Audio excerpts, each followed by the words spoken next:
Let's make some noise for. That would be me, ladies and gentlemen. Welcome to another edition of Early Eating Sports Buffet with the Ginch.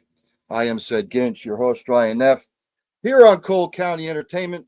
You can check them out, Cole County Entertainment. You can check me out on the Facebook, on the Twitter, on the YouTube. Without further ado, let's bring him on. You know him as Dees. There he is, Mr. Dees with the sunglasses. Thanks for coming on, my friend. Thanks, man. Good to be back. It's been a minute. Yeah, been a minute, a couple months. So let's get into it here. You got a heat wave going on over there? We do. It's even with the AC on, it's a little warm, but I'll survive. So the signing of Aaron Rodgers. I know some people were pleased. I know some people that weren't pleased. Not many were pleased. So what say you? Look, I went back and took a look at the stats. Passing wise, offensively, they weren't all that good. Obviously, hopefully Aaron Rodgers will upgrade that. Look, you've got 3 tight ends now. You got your offensive line. You got a slew of running backs.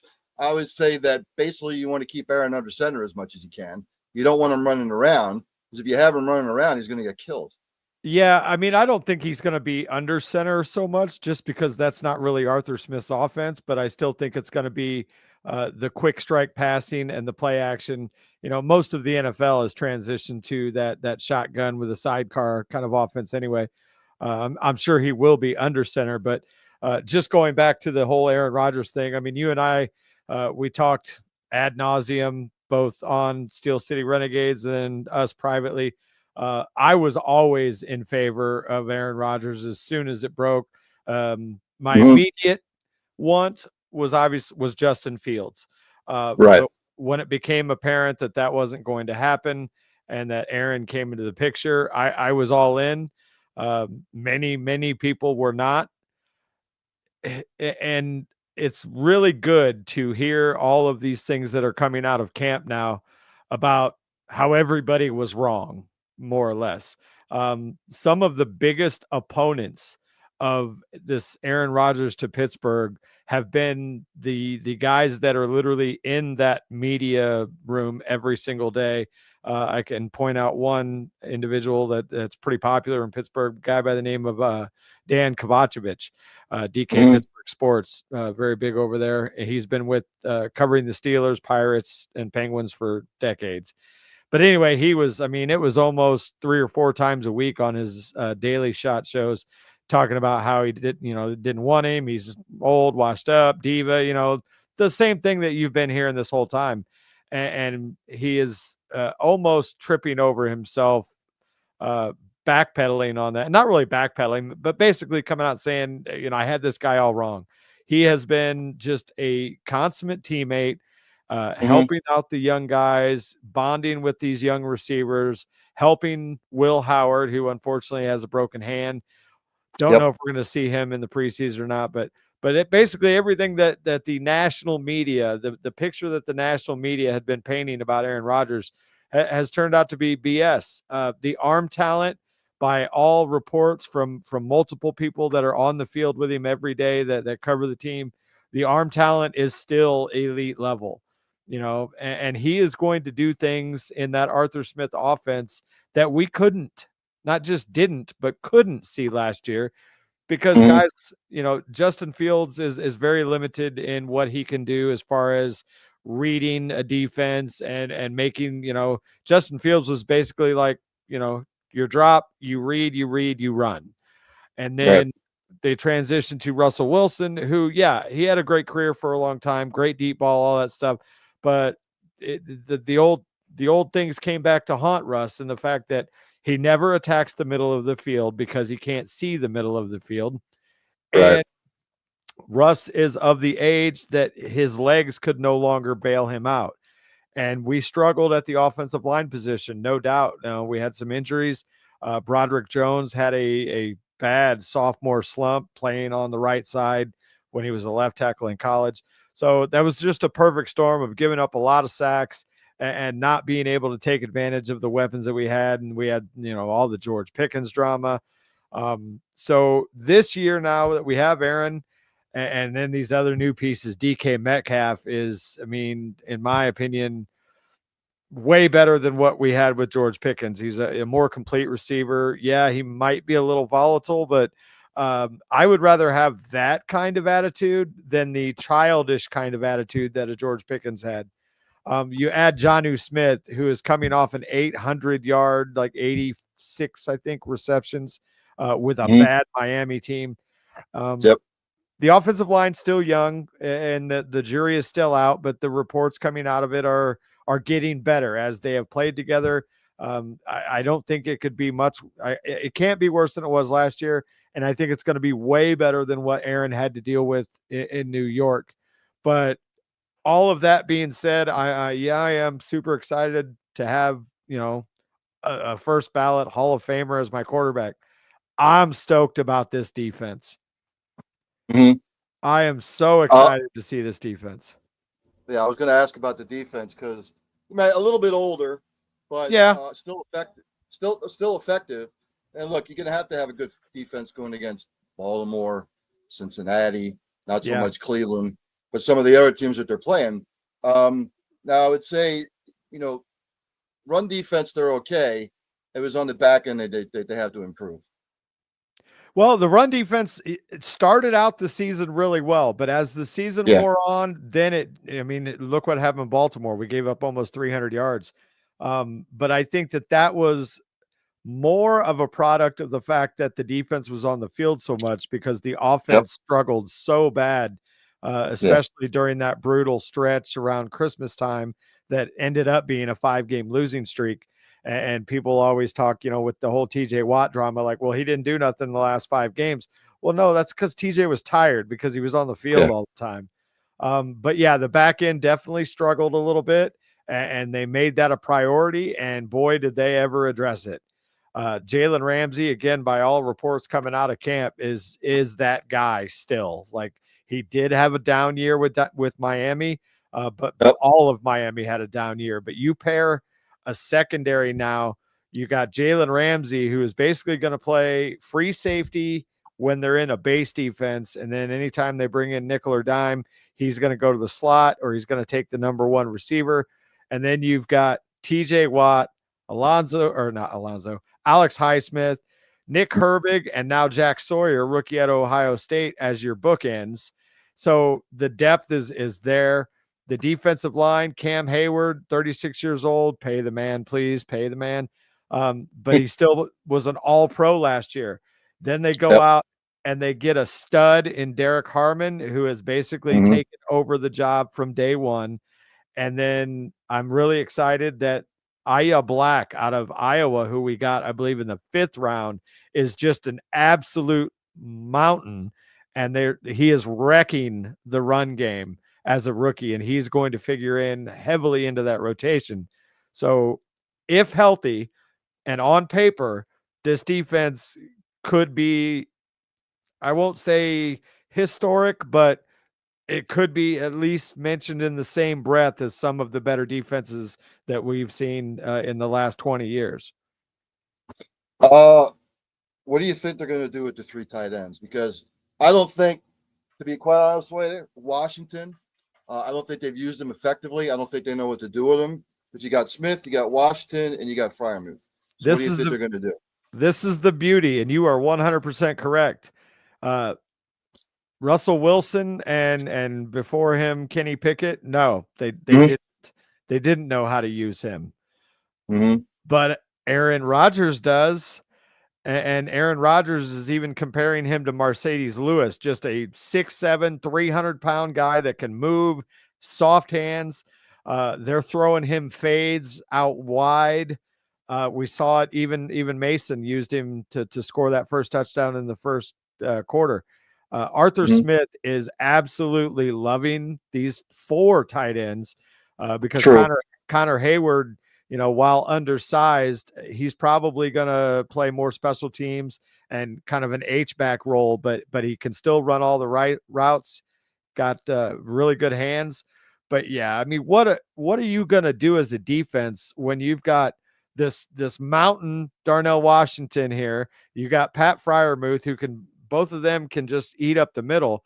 And then you split a guy like Jonnu Smith out wide, who has proven that he can run with corners and he can burn linebackers. Like I think that this is the kind of offense that Arthur Smith envisioned when he took this job, just couldn't quite install it with the personnel that they had at the time. And I think that they have kind of shaped that to the kind of people that Arthur Smith really thrives with and did thrive with when he was with Tennessee. My man Fuji checking in here, my sometimes co-host. He's asking, are Rodgers and the team all seem to be on the same page? Absolutely. Like everybody that you talk to, that you hear giving interviews or talking about how he is that guy. He's been a great teammate. Like he even made a joke on one of the shows the other day about how he had to kind of relearn how to play video games because, him being an old guy with all these young, because their offense, if you take Aaron Rodgers out of the equation, their offensive average age is ridiculously young. I want to say their average age on offense is like 24, 25, something along those lines. Of course, Aaron kind of skews that the other way, but all these guys are young and he has taken them under his wing. He's been a consummate teammate. Like everything that you heard from the media has basically been proven wrong. Like everybody says he's a great guy. And that's the whole reason that Mike Tomlin wanted him, was because he truly loves the game of football. He loves to win. And that's why he wanted to come and play for Mike Tomlin. Yeah, well, I want to see how he reacts to when shit goes south. You know what I mean? Because he's kind of that guy when stuff goes south. He's a diva. He is, but I don't think that it's so much that he's a diva. I think it's just that he's a winner. Like, if he wants you to do your job, and he has said that multiple times, just do your job. Like the only time he's ever really called out a teammate directly was the one time when he called out Mike Williams. And the simple fact is Aaron was right. Mike Williams ran the wrong route. Now, should he have said it publicly on the Pat McAfee show? Maybe not. But he didn't say it in a derogatory way or anything. Didn't even say the guy's name. Just basically said, he was supposed to run a go route. He ran it was either a hitch or a post. And he goes, I threw the interception. Like he still took it on himself. So I don't worry about that. I think that between him and Tomlin and Arthur Smith, they all have a really good working relationship. And you can tell that these young guys just are absolutely looking up to this guy and they don't want to let him down. Fuji says it'll be interesting to see the relationship with Rodgers and Metcalf. I think they'll be just fine. I'm expecting big things out of both this season. So let's get to the schedule, then I get you out of here. Week 1, funny joke. Steelers at the Jets.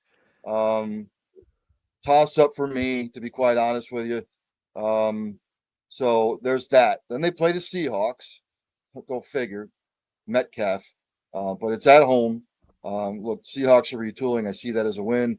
Then the Steelers at the Patriots. D's. I still think the Steelers win that. Vikings at the Steelers is interesting. But it's in Pittsburgh. Or not. It's not Pittsburgh. Ireland. Ireland. Which I wish really the NFL would stop all that shit. They should win that one. Then they play the Browns. Forget it. Steelers will win that one. Then they play the Bengals, which is always interesting, D's. Then they play the Packers. Another funny joke. Then they play the Colts. Then they're at the Chargers. Then they're home against the Bengals. Then they're at the Bears. Then a tough one against the Bills. Then they play the Ravens. Then the Dolphins. Then the Lions, the Browns. Not easy. No. By any stretch of the imagination. I'm not saying they're going to win a division. But they should be solidly in the hunt for a wild card. Oh, I absolutely agree. And yeah, last year's schedule was brutal, especially that second half. If you recall, we had 3 games in 11 days, and they were the 3 toughest games that you could possibly schedule. But yeah, looking at this schedule again, you have to put the big fat, caveat of health because anything can happen. We're still only in week 2 of the preseason, but looking at this schedule and everything that I'm seeing and the stuff that I know, I can see 12 wins out of this. And I think that they're going to compete. I think a wild card is a virtual lock if healthy. And I think that they're going to give Baltimore a run for their money for sure. I'm looking forward to that Jets game though, because after the story came out about how the Jets treated Aaron, did you hear this? Where they basically had him fly all the way across the country only for Aaron Glenn to walk in and say, "Yeah, you're not coming back. Like, you're done here." Like that. Yeah. I had a lot of respect for Aaron Glenn and what he did in Detroit, but that's not how you treat a guy that, all he wanted to, this is a guy that had basically an experimental surgery to repair a torn Achilles so that he could maybe come back and help that team win. And you just don't treat him that way. So I think Aaron has that game circled in great big bold black marker and just wants to stomp a mud hole in the Jets. I think he'll be as motivated for that game as he's been for any game in his career, and hopefully the team rallies around him and Justin finds out that he made the wrong decision. As far as the rest of the schedule, I like it. There's challenges throughout. You're going to find out who you are early. Seattle's not going to be a slouch, but I also don't expect them to be a powerhouse either. Vikings could go either way. They have talent up and down that roster. The biggest question mark is can JJ McCarthy take the reins? And I think the fact that we're catching them early, both teams got to travel a long way. So the fact that we're going to catch JJ early in his career, I think is going to benefit us. I think the Vikings, if JJ is what they think he is, Vikings could be a very strong team towards the back half of the season. Browns are the Browns. I don't care who's quarterback of the 17 that they have on their roster. They're going to find a way to not make the playoffs. Bengals, we're probably going to have to score 45, 50 points, but their defense is complete ass. So I think that's going to be possible. Then you look at the other games, Packers, obviously that's going to be a tough game. Another big emotional game for Aaron. Colts, I'm not really worried about. Don't care who the quarterback is. Chargers, who knows? You never know. I don't care who their coach is. The Chargers always seem to disappoint. I do know that Pittsburgh tends to show up. They have a very strong fan base on the West Coast, so I think that's going to be a neutral game as much as it is a Chargers home game. Bears in Chicago, even when the Bears are bad, I don't know why, but we tend to struggle in Chicago. I'm going to try and make that game, but for some reason, that spaceship that they built up in Chicago, they charge ridiculous prices for their tickets. But I'm going to try and get there. Then you got Buffalo. They're going to be a wagon. Ravens will probably get the perennial split, and then the Lions. Other than that, you got the Dolphins. I'm not worried about the Browns, and then the Ravens again. So again, I can see 12 wins with health. Knock on every piece of wood you can. But this defense, again, if they stay healthy, has the potential to be one of the best defenses that we've seen in the last 20 years. Can't wait. Gentlemen, that's D's. At Hanging with D's on the X. Host of the podcast, Hanging with D's. Also, when's the first Steel City Renegades? I believe we're shooting for August 24th. Steel City Renegades on Facebook. You can find us there. And that should be our hopefully triumphant return. All right, man. I know you're tired. Get some rest, man. Thanks for coming on. I appreciate you. Have a good night. All right, boss. You too. Ladies and gentlemen, that's D's. Steel City Renegades. I will see with the Steelers. I still have to see Aaron Rodgers in live games. See how he does the first 4 games. Then we sort of know what we're going to get. I'm still not sold. But, that's just me. As you can see behind me, for some odd reason, StreamYard will not let me use my normal background. So you're going to have to deal with some curtains. It is hot and humid here in the Northeast. Even with the AC on, I'm still sweating a little bit. So, anywho, but I just, my own personal opinion is Pittsburgh needs to run the football. Say it again, and I'll say it again, and I'll say it again. As much as it is a passing league now, if you can't run the football in December, And January to get to February, you're not going anywhere. Period. Team that won the Super Bowl last year, probably right behind the Ravens, maybe 1-2. Saquon Barkley having the year that he had, you got to run the football, and you have to stop the run. And the Eagles did both last year. So Pittsburgh, they've got a good slew of running backs. And again, just like I said to D's, if you're asking Aaron Rodgers to scramble around, you're going to get him killed. Period. He's in the shotgun. It's got to be shotgun, 1-2, boom. If he wants to step up into the pocket, that's fine. If he gets outside the tackles, forget it. He's going to get murdered. So let's go through some of the headlines from today.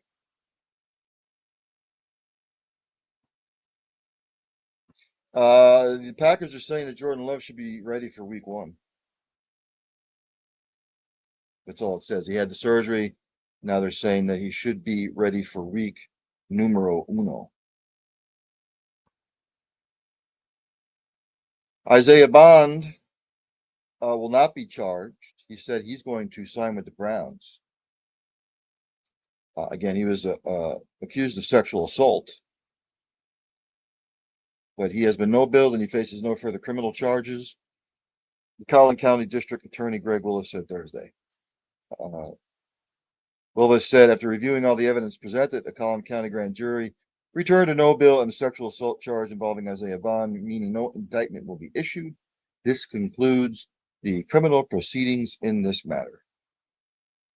And he said he's going to sign with the Browns.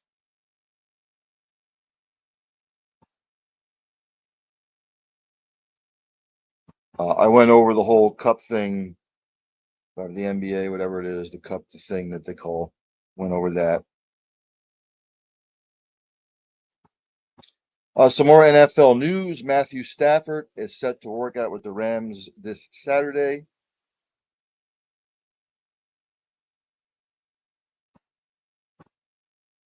So we'll see how he responds as far as his injuries go.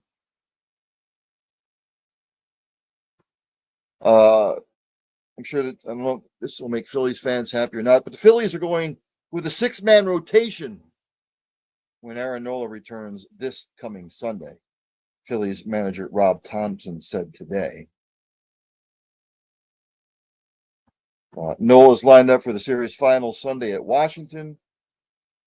And remember, he had sprained his ankle. He's coming back from the ankle sprain. As far as the rotation goes, Ranger Suarez will take the mound on Monday against Seattle. And then obviously you have Wheeler, Sanchez, Luzardo, and Tawan Walker. Stat for you: Philadelphia starters lead the majors with 687 in the third innings pitch. Sanchez is up to 150 in 2/3 innings, and Wheeler is up to 144 in 2/3 innings. Boo-hoo.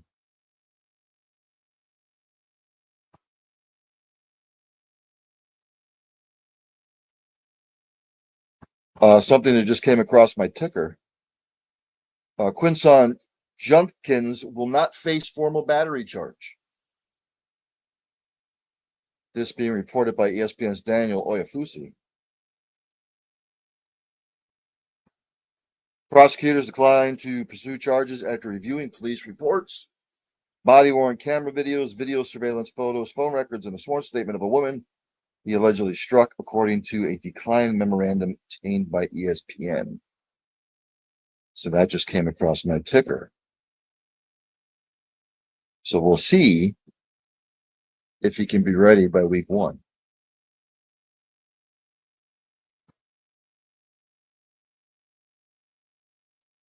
Tim Tebow and Deion Sanders among AP all-time All-Americans, according to the Associated Press's all-time All-America first team.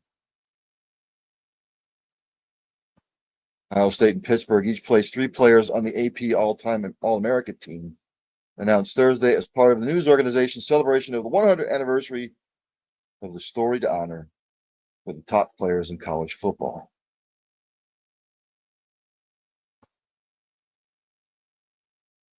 Just looking over some of it here. Tebow edged Texas's Vince Young for the all-time first-team quarterback. Oklahoma State's Barry Sanders and Georgia's Herschel Walker are your running backs. Marshall's Randy Moss and Pittsburgh's Larry Fitzgerald are the wide receivers. The offensive line is made up of Ohio State's Orlando Pace, Pitt's Bill Fralick, Alabama's John Hanna, who was a beast back in the day, and Ohio State's Jim Parker, and Penn's Chuck Bednarik, Concrete Charlie. The tight end is Georgia's Brock Bowers. The all-purpose player is Heisman Trophy winner Johnny Rodgers from Nebraska. We go to the defensive side of the ball, the all-time first-team All-American. Pitt's Hugh Green, Maryland's Randy White, the Manster. The ends are Ndamukong Stupid, Minnesota's Bronco Nagurski. Linebackers are Dick Butkus, Derek Thomas, Chris Spielman. The secondary is made up of Deion Sanders, Charles Woodson, Ronnie Lott, and Ed Reed. The specialists are Florida State kicker Sebastian Janikowski and Iowa punt returner Torrey Taylor. Figured I'd throw that out there for shits and giggles.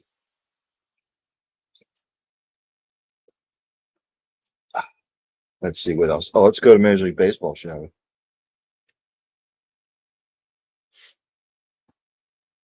Scores from yesterday.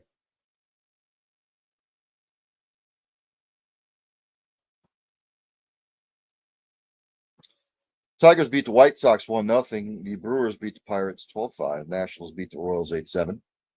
Rockies beat the Cardinals 6-5. Diamondbacks beat the Rangers 6-4. Padres all over the Giants 11-1. The Reds hammered the Phillies 8-0. Orioles beat the Mariners 4-3. Marlins beat the Guardians 13-4. Twins beat the Yankees 4-1.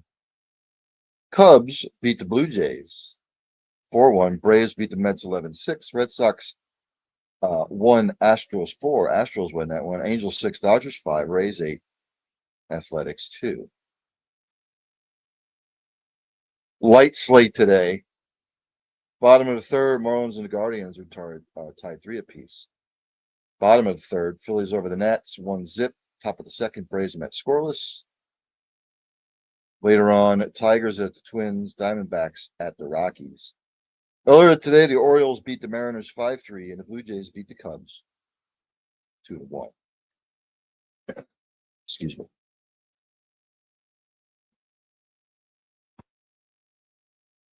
News and notes from Major League Baseball. Like I said, we talked about the Phillies.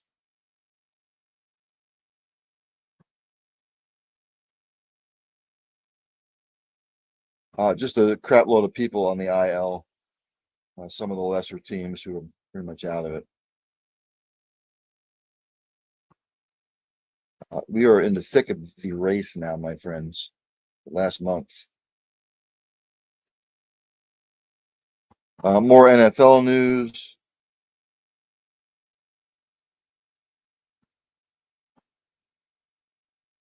I think I went over this yesterday. Maybe I didn't. Disciplinary hearing for Chiefs Rashee Rice expected on September 30th, which means for the first 4 games of the season, he will be available. So that is not going to take place till September 30th, and then we have to see what happens. So fantasy owners rejoice. We'll see what happens in that particular case, as we will have to plan that. 5-time Pro Bowl guard Brandon Scherf has retired from the NFL.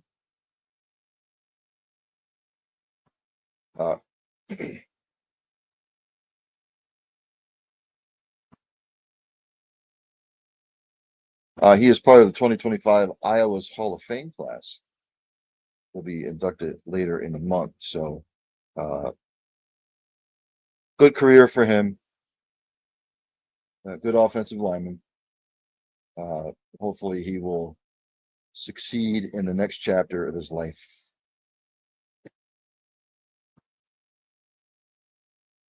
And as my Verizon pad buffers,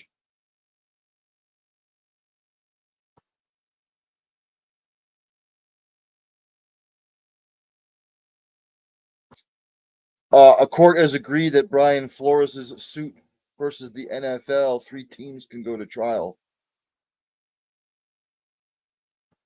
This is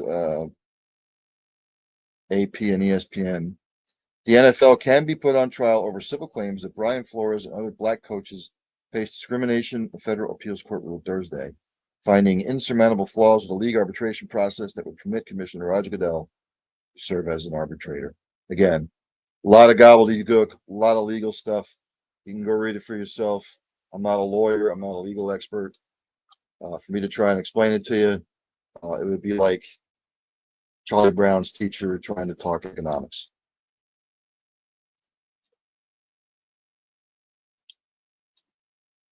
People talking about the whole Kelsey Taylor Swift podcast, whatever. I'm over all that shit. Just play football, man. For all you Swifties out there, anybody that follows that podcast, I've got better things to do than to go back and watch that. She obviously said that she's releasing a new album on the podcast. I'm sure there'll be a song or two on about them. I don't know. I don't care. That's not my thing.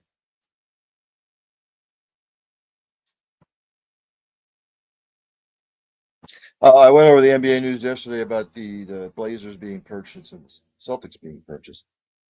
So we went over that. So it might be a short show today. Let's go to golf, shall we?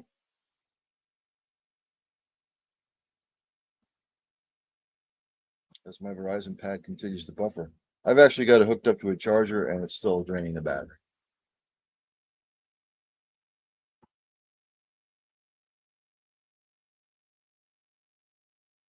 The men, the BMW Championship over there in Owings Mills, Maryland. Robert McIntyre from Scotland. He shot an 8 under 62 today. He leads by 4 strokes over Scotty Scheffler. Tommy Fleetwood still out in the course.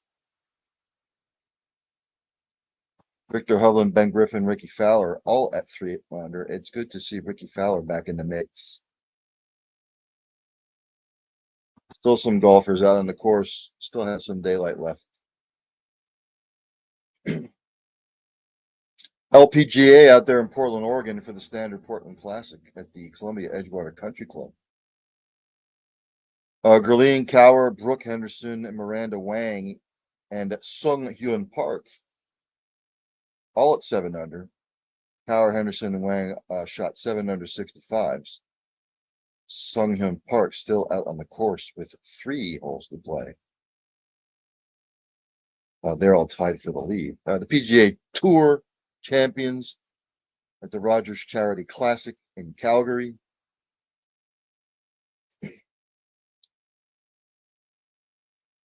They will tee off tomorrow, obviously. The LIV tournament will kick off tomorrow in Westfield, Indiana for the LIV Golf Indianapolis and the club at Chatham Hills. WNBA. Yes, give some love to the ladies.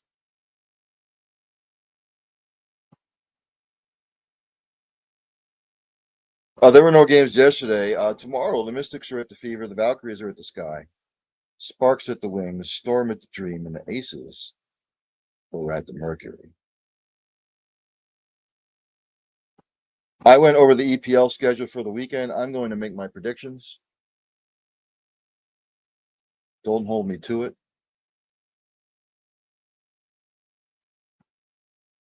Tomorrow, the season kicks off.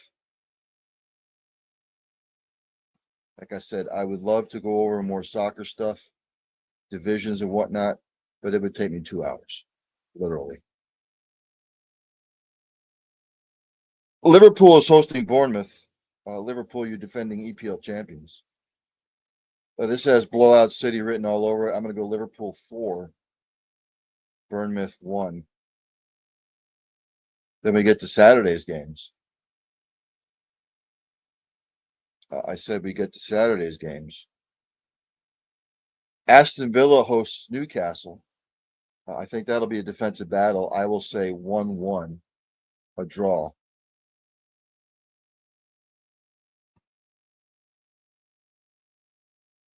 Then we have, as it continues to buffer, I don't like buffering. Buffering's not good. Brighton hosts Fulham. I will go Brighton 2, Fulham 1. Sunderland is hosting West Ham. I see some prognosticators picking Sunderland to win this game. I will go a 1-1 draw. Tottenham hosts Burnley. Tottenham 2, Burnley 0. Wolverhampton is hosting Man City. I will go Man City 3, Wolverhampton 2.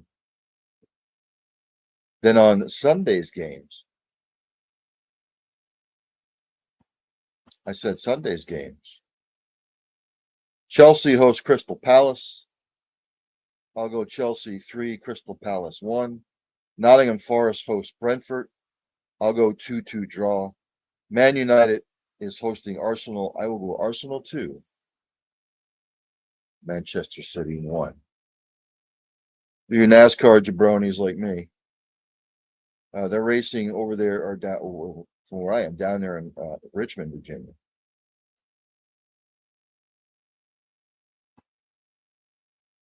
A short track.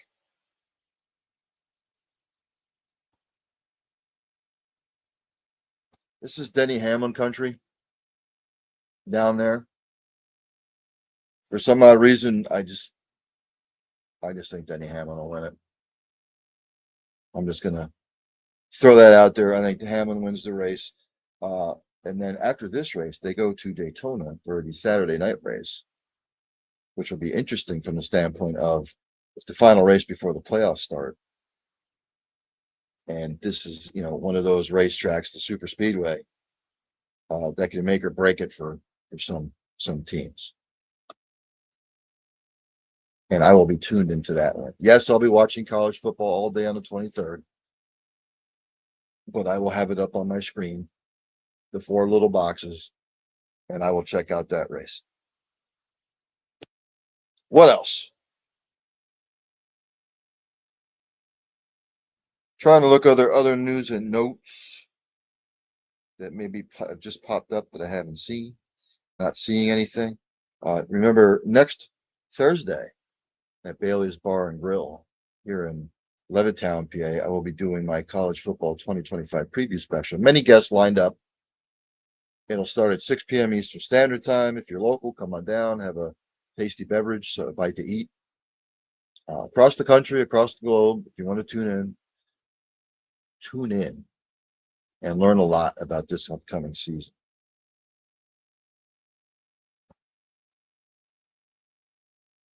I will get into some college football news next week. A lot of stuff I went over the other day. Nothing is popping up that I see that is worth. I find this interesting at ESPN.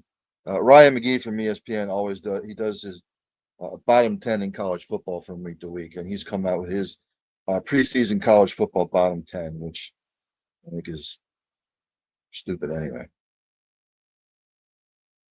He has Delaware ranked 10th as bottom 10. They were 9-2 last year in the FCS. I remember they're moving up from the FCS to the FBS.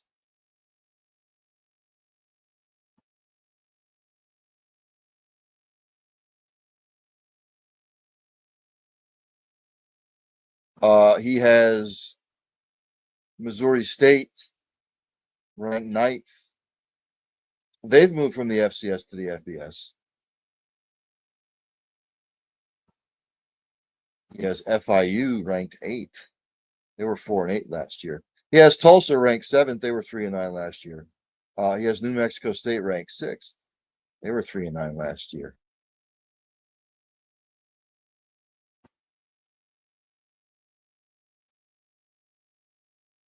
I don't know what he means by this. I'll skip that one. At 4, he has Southern Miss, who they were 1-11 last year. They were horrid. He has UMass at 3. They were 2-10 last year. They were bad.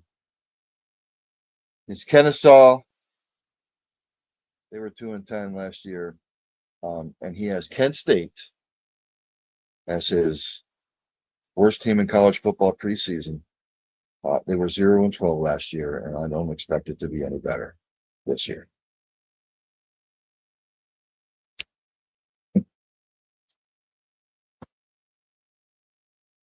It just cracks me up when they come up with all these like preseason things.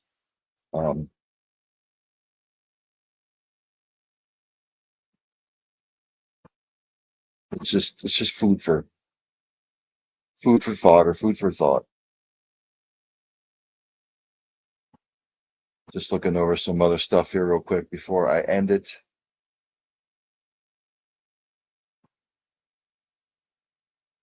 I think I'm going to end it there. I don't do shows on Fridays. That is my day of rest. As I end every show, again, thanks to D's from Steel City Renegades and hanging with the D's. But as I end every show, practice compassion, practice empathy, have passion for what you do. Hug somebody. You might make their day. Tell somebody you love them. You might not get a second opportunity. For God's sakes, if you see somebody struggling, you see they're struggling, don't turn the blind eye. Inquire, ask about what might be bothering him. Can you help? You might just be saving a life. Everybody enjoy the rest of your weekend. There's only one thing left for me to do, and that's Dandy Don. Take me out. Turn out the lights. The party's over. They say that all good things must end. Call it a night. The party's over. And tomorrow and next year starts the same old thing again.